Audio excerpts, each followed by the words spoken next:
بڑے فیصلے کرنے ہوں گے بائی جاوید چودھری۔ عثمان بزدار کی کرپشن کی پہلی فائل لیفٹیننٹ جنرل نوید مختار کے دور میں میجر جنرل فیض حمید نے بنائی تھی۔ یہ اس وقت ڈی جی سی تھے۔ عثمان بزدار کی کرسی سنبھالتے ہی بزدار خاندان نے کارروائیاں شروع کر دیں۔ فیملی کے ایک بزدار بزرگ نے لاہور میں شراب کے پرمٹس کی ذمہ داری لے لی، دوسرے نے ٹھیکوں پر ہاتھ مارنا شروع کر دیا، جبکہ تیسرا سرکاری فائلیں کلیئر کرنے کی رقمیں لینے لگا۔ فرا گوگی اور احسن جمیل گجر کا نام بھی آنے لگا۔ سرکاری افسر اپنی مرضی کی پوسٹنگز کے لیے ڈی جی ایچ لاہور میں فرا بی بی کے گھر جانے لگے۔ یہ حرکتیں اس قدر بڑھ گئیں کہ لوگوں نے کھلے عام گفتگو شروع کر دی۔ علیم خان نے بھی ایک دن وزیر اعظم کی توجہ اس جانب مبذول کروائی، مگر وزیر اعظم کا کہنا تھا یہ پروپیگنڈا ہے۔ علیم خان نے جواب دیا، آپ مجھے کوئی افسر دے دیں، کوئی عہدہ بتا دیں اور رقم طے کر دیں، میں آپ کو وہ شخص اس رقم میں اپوائنٹ کر کے دکھا دوں گا۔ لیکن وزیر اعظم نے بات ٹال دی۔ یہ باتیں بہرحال چلتے چلتے اسٹیبلشمنٹ تک پہنچ گئی۔ جنرل نوید مختار اس وقت ڈی جی آئی اور میجر جنرل فیض حمید ڈی جی سی تھے۔ بزدار ریکٹ کے بارے میں معلومات جمع کی گئیں تو معاملہ کہیں زیادہ سنگین نکلا، چنانچہ فائل بنی اور یہ فائل جنرل فیض حمید نے آرمی چیف کو دے دی۔ جنرل باجوہ یہ لے کر وزیر اعظم کے پاس پہنچ گئے۔ آرمی چیف نے وزیر اعظم کو بتایا یہ مال صرف پنجاب تک محدود نہیں بلکہ یہ وزیر اعظم ہاؤس تک بھی آ رہا ہے، مگر میں اس سے آگے ایک لفظ نہیں بولوں گا کیونکہ آپ کو شرمندگی ہوگی۔ وزیر اعظم تھوڑی دیر فائل دیکھتے رہے اور پھر اسے سائڈ پر رکھ دیا اور پھر شہباز شریف کے مقدموں پر گفتگو شروع کر دی۔ میں یہاں آپ کو یہ بھی بتاتا چلوں، عثمان بزدار کے خلاف پہلی شکایت اسد عمر، شاہ محمود قریشی، پرویز خٹک اور فواد چودھری نے کی تھی۔ یہ چاروں 2019 کے شروع میں اکٹھے آرمی چیف کے پاس گئے تھے اور ان سے درخواست کی تھی آپ ہماری عثمان بزدار سے جان چھڑا دیں ورنہ ہم 6 ماہ میں فارغ ہو جائیں گے۔ ان کے ساتھ ایک اور سیاستدان بھی تھے اور یہ بات مجھے اس سیاستدان نے 2019 کے وسط میں بتائی تھی۔ آرمی چیف نے اس میٹنگ کے بعد بزدار کی فائل وزیر اعظم کو پیش کی تھی، مگر خان صاحب کی نظر میں بزدار کے جرائم نہیں تھے۔ ان سے جب بھی بات کی جاتی تھی وہ مسکرا کر جواب دیتے تھے، آپ کو نواز شریف، شہباز شریف اور آصف زرداری کی کرپشن نظر نہیں آتی؟ یوں محسوس ہوتا تھا وزیر اعظم اپنے لوگوں کی کرپشن کو سرے سے کرپشن ہی نہیں سمجھتے تھے۔ بہرحال قصہ مزید مختصر، جنرل نوید مختار کے بعد lieutenant general Asim Munir D G I بن گئے۔ جنرل فیض حمید 29 اپریل 2019 تک ڈی جی سی رہے۔ یہ اس کے بعد ایڈجوٹنٹ جنرل بنا کر جی ایچ کیو بھجوا دیے گئے۔ جنرل عاصم منیر بھی پنجاب کی صورتحال سے پریشان ہو گئے۔ وقت کے ساتھ ساتھ کرپشن میں اضافہ ہوتا جا رہا تھا۔ Secretary to C M Tahir Khurshid T K اس ریکٹ کا اہم ترین مورا تھا۔ سی ایم ہاؤس میں یلو کلر کی چیٹوں پر فیصلے ہوتے تھے اور افسروں کو باقاعدہ تاریخ دی جاتی تھی، آپ کے پاس فلاں تاریخ سے فلاں تاریخ تک وقت ہے، آپ اس میں جو بنا سکتے ہیں بنا لیں۔ دوسری صورت میں انہیں نئے سرے سے ادائیگی کرنا پڑتی تھی۔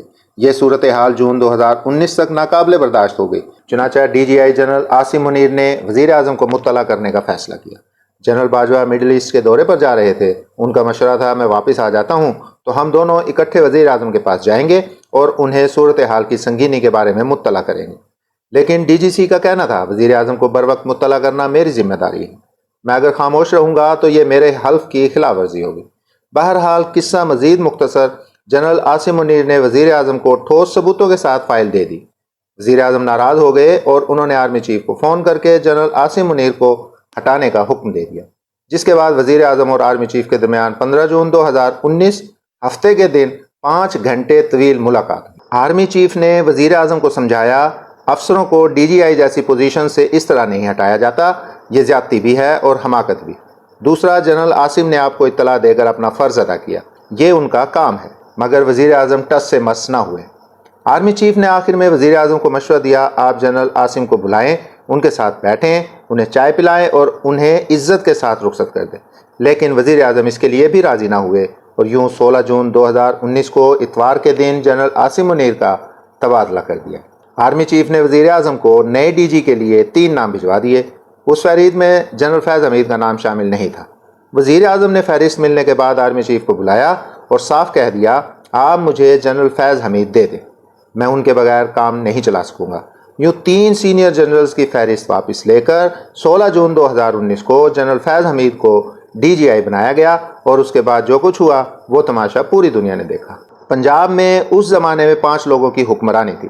بشرا بی بی یہ پنجاب چلا رہی تھیں، ان کے بچے اور سابق فیملی بھی اس کھیل میں شامل تھی۔ دوسرا کردار فرا گوگی تھی، یہ بشرا بی بی کی دوست اور دست راست تھی، آپ ان کے اختیارات کا اندازہ بھی نہیں کر سکتے۔ تیسرا کردار طاہر خورشید تھا، یہ سیکٹری ٹو سی ایم تھا۔ آپ اس کے اختیارات کا اندازہ اس چیز سے لگا لیجئے، پی ٹی آئی نے اس زمانے میں صرف ایک ضمنی الیکشن جیتا اور وہ طاہر خورشید کے داماد احسن سلیم بریار کا الیکشن تھا۔ یہ خاصا متنازع ہوا۔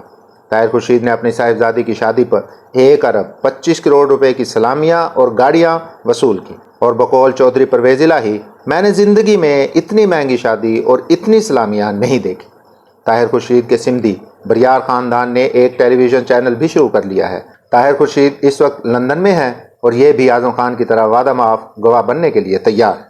چوتھی طاقت وزیر اعظم خود تھے۔ یہ بھی آئی جی اور چیف سیکرٹری کے ذریعے صوبہ چلانے کی کوشش کر رہے تھے۔ عمران خان نے 3.5 برسوں میں 7 آئی جی اور 5 چیف سیکرٹریز تبدیل کیے، لیکن اس کے باوجود صوبہ نہ چل سکا۔ کیوں؟ کیونکہ صوبے کی تمام تنابیں بشرا بی بی، فرا گوگی اور طاہر خورشید کے ہاتھوں میں تھیں، اور جب تک ان کا بندوبست نہ کیا جاتا صوبہ نہیں چل سکتا تھا۔ اور آخر میں وزیر اعلیٰ عثمان بزدار آتے ہیں۔ یہ نام کے ہی صحیح، لیکن یہ وزیر اعلیٰ تھے۔ چنانچہ جہاں ان کا ہاتھ پڑتا تھا یہ بھی نہیں چوکتے تھے۔ 5 کھلاڑیوں کے اس کھیل میں ملک کا بیڑا غرق ہو گیا۔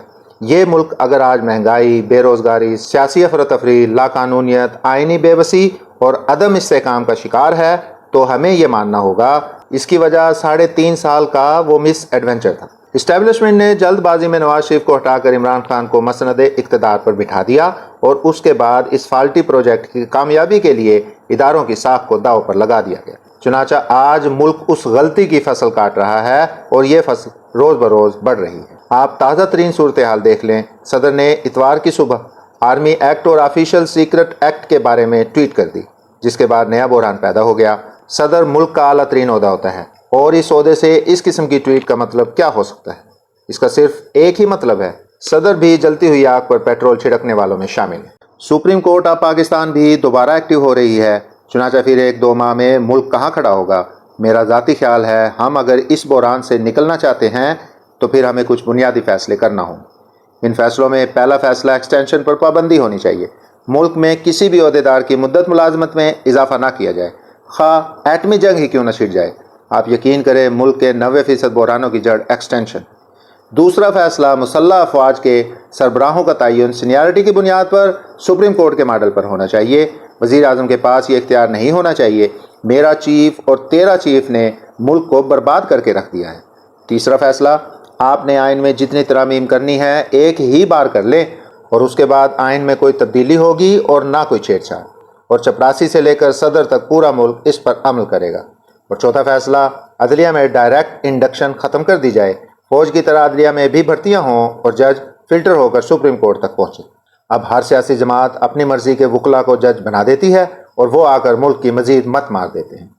یہ سلسلہ اب بند ہونا چاہیے۔ اور آخری فیصلہ، خدا کے لیے ملک پر رحم کریں، یہ آپ کا اپنا ملک ہے۔